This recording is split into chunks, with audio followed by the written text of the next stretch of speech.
The early 1980s were seismic.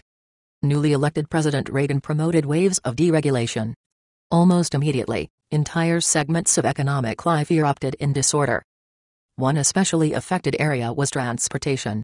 And one very affected transporter was the venerable Greyhound bus lines. A report from San Jose State University summarizes. New entrepreneurs offered lower fares than the more established bus lines. And the newly deregulated airline industry made things even worse for Greyhound. People Express, for example, charged $23 for a flight between New York City and Buffalo. Greyhound charged $41.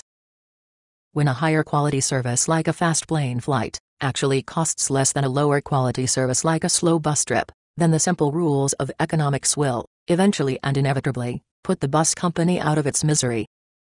To survive, Greyhound had to cut its prices, which meant cutting costs. If we don't implement wage changes within the next 5 years, Greyhound lines would be in bankruptcy. Greyhound went to the Workers' Collective, the local amalgamated transit union, and proposed a 9.5% wage cut. The proposal was rejected, and a strike ensued. Greyhound left the driving to someone else today. The giant bus company shut down this morning after its employees went on strike. Greyhound was prepared.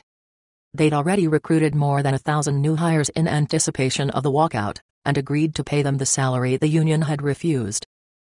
Meantime, Greyhound is signing up people to man the buses and the ticket counters. It says it will start up the buses again in 2 weeks, with or without the union.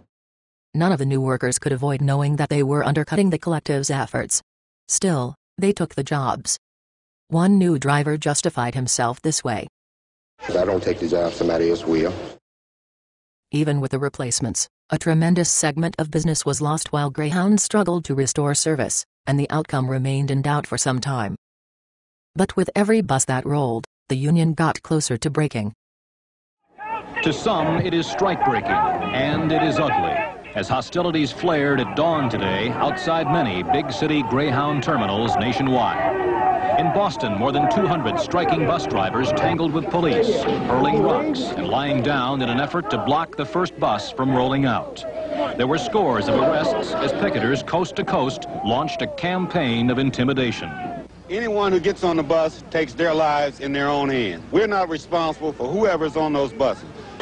Indeed, it seemed that way in Seattle, where 200 strikers were beating on the buses, an attempt to frighten non-union drivers off the road. We aren't here to take this. We're here just to show the world that we are unified in what we believe in, and that's unions.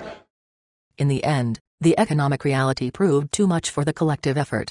As they watched their jobs disappearing one by one, the union started to fold. A few days before Christmas in 1983, the workers accepted the wage cuts and returned to the road. In the aftermath, bitterness concentrated on Greyhound's chairman Frank Nagat. He pulled down a hefty $447,000 in salary and benefits in 1983. That's more than $1 million in today's dollars. He is still working for Greyhound today, 35 years later,